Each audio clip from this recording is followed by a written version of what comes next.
आप सभी जानते हैं 31/8/2020 को हमारे पूर्व राष्ट्रपति भारत रत्न प्रणव दा का देहांत हो गया। आइए हम सब चर्चा करेंगे प्रणव दा के कुछ पहलुओं के बारे में, और इनके बारे में यह चर्चा इनके लिए सच्ची श्रद्धांजलि होगी। दोस्तों, प्रणव दा का राजनीतिक इतिहास कांग्रेस की पृष्ठभूमि पर तैयार हुई है।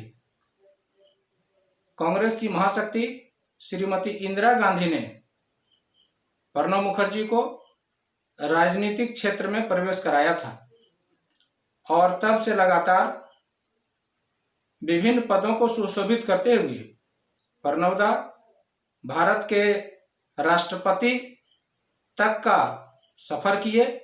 वे देश के 13वें राष्ट्रपति बने। मित्रों, 10 अगस्त 2020 को प्रणव दा कोरोना पॉजिटिव हुए थे और तब से लगातार दिल्ली के आर्मी हॉस्पिटल में भर्ती थे। उनके ब्रेन में खून का थक्का जम गया था। उनके ब्रेन की सर्जरी हुई थी। वे जिंदगी और मौत की जंग लड़ रहे थे, लेकिन 31/8/2020 को दोपहर बाद इस जंग में हार गए प्रणव दा और अब हम सबों के बीच नहीं रहे। प्रणव दा एक उच्च आदर्श वाले व्यक्ति, महान व्यक्तित्व के धनी और महानायक थे। वे भारत के अभिभावक के समान थे। प्रणव दा के बारे में हम जितना कुछ भी कहेंगे वो कम होगा। ऐसा एक वाकया मिलता है कि जब प्रणव दा राष्ट्रपति बने थे और उनके पास मुंबई हमले के आतंकवादी सरगना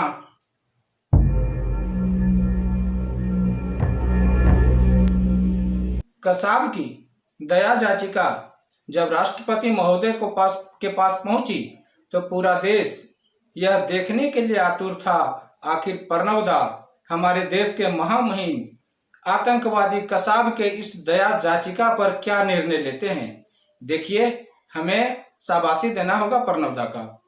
हमें मानना होगा प्रणव दा की हिम्मत को। उन्होंने एक तरफ देश के सम्मान को रखा और दूसरे तरफ कसाब आतंकवादी को, और प्रणव दा ने निर्णय लिया और इसी निर्णय के तहत कसाब की दया याचिका खारिज हुई। और वह ऐतिहासिक पल था जब कसाब जैसे आतंकवादी को, जिन्होंने मुंबई हमले में अनेकों निर्दोष व्यक्तियों की हत्या कर दी थी, हमारे देश से पंगा लिया था, वो प्रणव दा का ही डिसीजन था।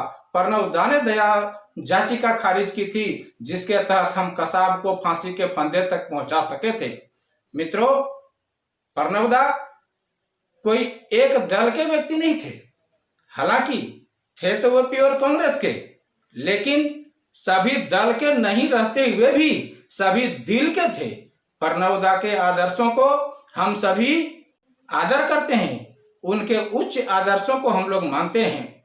देखिए, हमें याद रखना होगा वह दिन जब 2018 ईस्वी में नागपुर में, जिसे राष्ट्रीय स्वयंसेवक संघ का मुख्यालय माना जाता है, राष्ट्रीय स्वयंसेवक संघ के मुख्यालय नागपुर में राष्ट्रीय स्वयंसेवक संघ का एक बड़ा कार्यक्रम होना था और इसके पदाधिकारियों ने, राष्ट्रीय स्वयं संघ के उच्चाधिकारियों ने पूर्व राष्ट्रपति, उस समय वे राष्ट्रपति के पद पर नहीं थे, पूर्व राष्ट्रपति प्रणव दा को निमंत्रण दिया था कि आप हमारे कार्यक्रम में जरूर शिरकत करेंगे।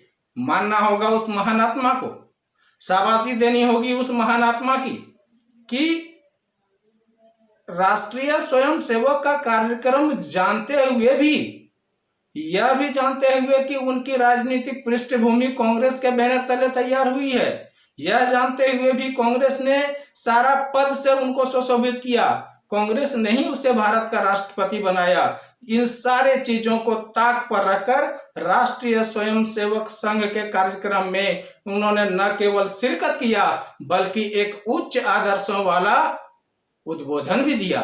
इससे साबित होता है प्रणवदा कितने उच्च आदर्श वाले व्यक्ति थे। प्रणवदा जिन्हें भारत रत्न से भारत सरकार ने सम्मानित किया 2019 ईस्वी में। इसके पहले प्रणवदा को पद्मश्री अवार्ड से और बेस्ट पार्लियामेंट अवार्ड से सम्मानित किया गया।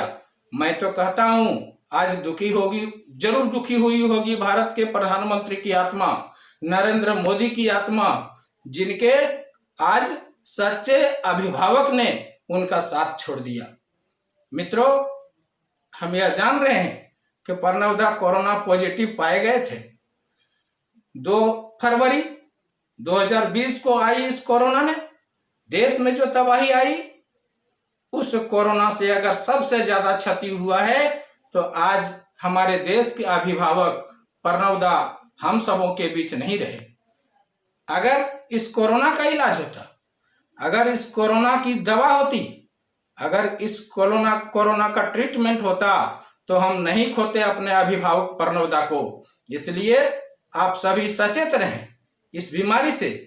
अगर हम पैसे के बल पर बचा पाते तो प्रणवदा को जरूर बचा लेते, दवाई के बल पर बचा पाते तो प्रणवदा को जरूर बचा लेते, इलाज के बल पर बचा पाते तो प्रणवदा को जरूर बचा लेते। आज हमें भी अभी भी सतर्क रहने की आवश्यकता है कि हम सतर्कता अपनाएं, दूरी अपनाएं और कोरोना से बचने के जितने रास्ते हैं सभी रास्तों को अख्तियार करें। ये कोरोना से बचने का अगर हम संकल्प लेते हैं तो प्रणवदा के प्रति हमारी सच्ची श्रद्धांजलि होगी, सच्चा आदर होगा। इसलिए अंत में हम सभी आप सबों से आग्रह करना चाहेंगे कि एक बार अपने अपने दिल से प्रणवदा को हृदय से नमन करते हुए आप सच्ची श्रद्धांजलि दें। जय भारत, जय हिंद, जय झारखंड।